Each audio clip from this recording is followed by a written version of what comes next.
et messieurs, oui, l'heure est grave au Niger.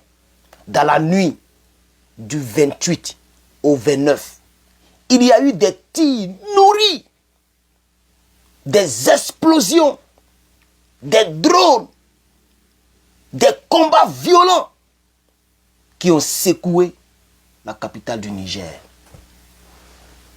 Mesdames et messieurs, chers parents, l'aéroport international de Niamey a été attaqué pour des raisons que nous savons. Nous tous on sait ceux qui sont derrière ou celui qui est derrière cette attaque. C'est Macronie. Ce n'est rien d'autre. C'est le pays macronial qui est derrière cette attaque. Quelques personnes ont été arrêtées. Cette fois-ci, il n'y a pas de neutralisation. Les gens doivent parler. Le Damiba du Niger doit parler. Qui les a envoyés? Pourquoi on les a envoyés? Ils vont les faire parler. J'ai vu les vidéos. J'ai vu des vidéos. J'ai vu des choses comme boules de feu qui se promènent à l'aéroport. On ne sait pas qui attaque. Et c'était la nuit. Oui, chers camarades, c'est grave. Ce qui s'est passé, c'est grave. Une base militaire stratégique a été visée.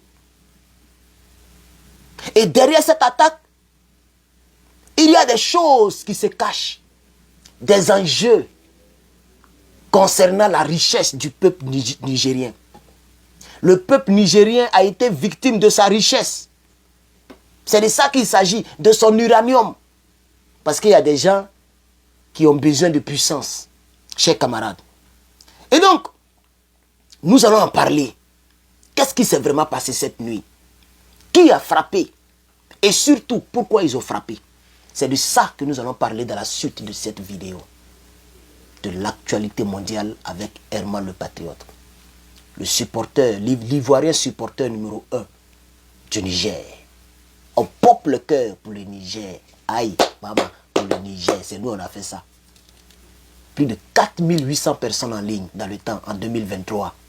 Il y a 3 ans aujourd'hui. Nous avons soutenu le Niger. Nous avons parlé du caca peuplal. Voilà, c'est nous on a créé ça pour le Niger. On a soutenu le Niger. Ce n'est pas aujourd'hui on va les abandonner. Dames et messieurs, partagez-moi cette vidéo dans tous les groupes du Niger pour que les Nigériens sachent que nous sommes avec eux. Nous les soutenons. Moi et mon équipe, nous vous soutenons. Dames et messieurs, voici ainsi planqué le décor.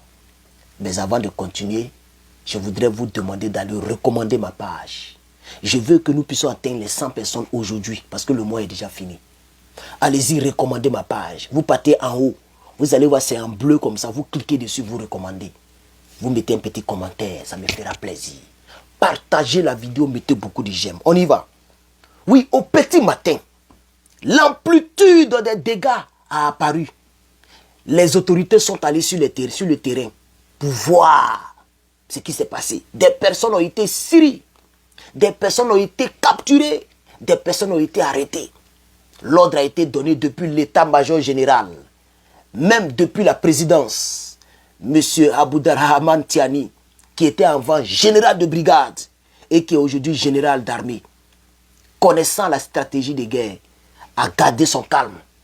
Il a gardé son calme. Oui, le lion ne fait pas beaucoup de bruit. Il est calme, il vise la cible. L'ordre a été donné depuis la présidence de ne pas tirer sur les suspects. Il faut les arrêter vivants, car ces personnes doivent parler. Plusieurs avions civils ont été touchés par des tirs, selon les informations que nous recevons, notamment des appareils de l'air, Air Côte d'Ivoire et ASKI Airlines. Voici les deux choses qui ont été touchées. Oui, puisque c'est à l'aéroport. Des balles qu'ils ont tirées, les obus qu'ils ont lancés, ont touché des cibles, des projectiles, ont reçu des projectiles. Air Côte d'Ivoire a été touché. On ne sait pas si les terroristes ne savent pas que Air Côte d'Ivoire, là même, là, ça appartient à Alassane Ouattara. Ou bien je vais dire à la Côte d'Ivoire. Ils ont touché ça. Et ils ont touché ASKI Airlines, la base militaire adjacente. La base militaire qui est de l'autre côté de la grande aéroport a été directement visée. Il ne s'agit donc pas d'une simple attaque symbolique. Hein? Non, Les gens voulaient faire une opération militaire très lourde pour déstabiliser le pays. Vous savez très bien que les points clés, les points sensibles d'un pays, c'est l'aéroport et la télévision nationale. Donc, ils ont voulu prendre l'aéroport pour pouvoir déstabiliser le pays. Le but, c'était vraiment de déstabiliser, prendre le pays. Ces gens comme ça, il faut les arrêter, il faut les faire parler. Chers camarades, chers frères, chers amis, oui, l'information, elle est bien détaillée.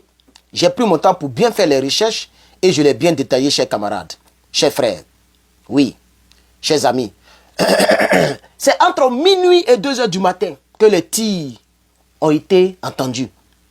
Oui, chers camarades. La base aérienne qui a été frappée s'appelle la base aérienne 101. Et il y a une autre base aérienne qui a été frappée, la base de drones militaires iranienne. Donc c'était pour prendre le pays, il n'y a pas autre chose. C'était pour prendre le pays. Ils ont visé une base militaire et une base aérienne. Vous voyez, dans la base 101, la base aérienne 101, il y a de l'équipement militaire là-bas. Comment ils ont su que c'était là-bas? Il faut faire parler ces gens-là. C'est des traites. Je pense qu'en Afrique de l'Ouest, on va commencer à faire comme l'Iran. On va les faire... Mais il faut les faire parler d'abord. Ce sont des zones où sont stockées des cargaisons stratégiques du pays. Des équipements militaires de dernière génération. De l'uranium en grand stock. Oui, en grand stock. Donc ils ont cherché à voler l'uranium du Niger.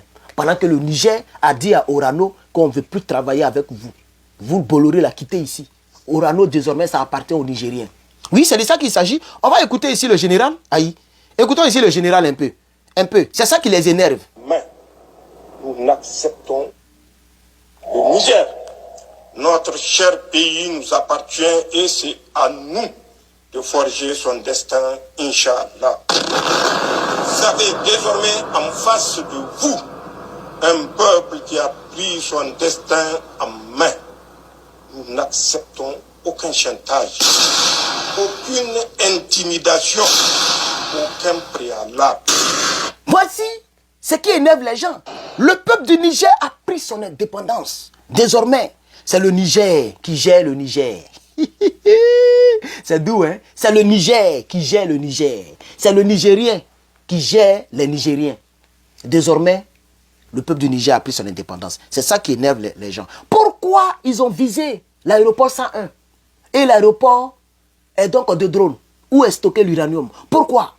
Chers camarades, chers frères, l'attaque ne ressemble pas à une simple attaque terreau classique. Faut pas vous blaguer. Ils veulent faire passer ça comme une attaque terreau, comme ce qui se passe au Burkina. C'est faux. C'est pas une attaque terreau, hein. C'est quelque chose qui a été lourdement préparé de l'intérieur. Je demande aux autorités du Niger de chercher, de creuser. Parce que ils ont l'armée du Niger, qu'il faut féliciter d'ailleurs.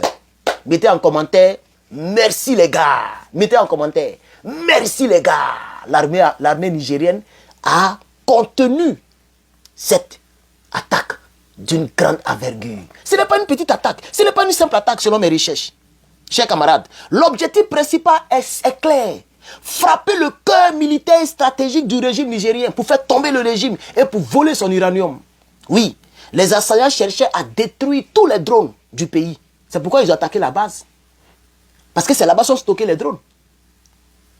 Ils cherchaient à paralyser toute l'aviation du pays et à frapper un symbole fort du pouvoir.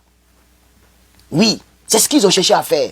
L'attaque ne ressemble pas à une simple attaque, chers camarades. Nous sommes face à une attaque coordonnée, planifiée, sophistiquée, qui nécessite des moyens logistiques importants, d'infiltration, etc. Dites aux Nigériens qu'Herman le patriote est fâché. Nous voulons savoir ce qui s'est passé là-bas. Nous voulons savoir. Car cette attaque d'hier est le signe d'un groupe de personnes très organisées, très structurées, qui vivent parmi vous, les Nigériens. Dites à vos autorités de faire leur travail. C'est de ça qu'il s'agit, chers camarades. Oui. Alors, qui a frappé? D'aucuns disent que c'est le groupe terreau. Ils disent que c'est EIGS, État islamique du Sahel. C'est ce que les gens disent. Il y a d'autres qui disent que c'est le groupe Jinin. Hein? Ce qu'on appelle aussi, dans d'autres termes, Al-Qaïda.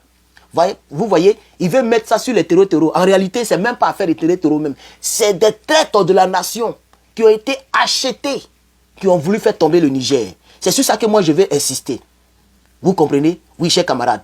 Oui, les gens veulent saboter le Niger. Les gens veulent détruire le Niger. Parce que le Niger est l'un des plus grands producteurs mondiaux d'uranium. C'est de ça qu'il s'agit. Donc saboter, voler ou frapper ces stocks, c'est un message stratégique que le pays doit prendre au sérieux.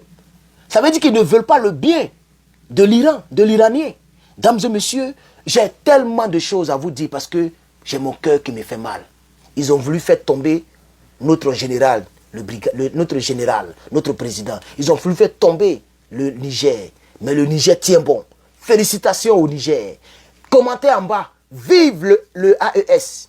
Vive l'AES. Vive le Niger. Vive le Mali. Vive le Burkina. Depuis ma position californienne, sachez que je soutiens l'Alliance des États du Sahel. Que Dieu bénisse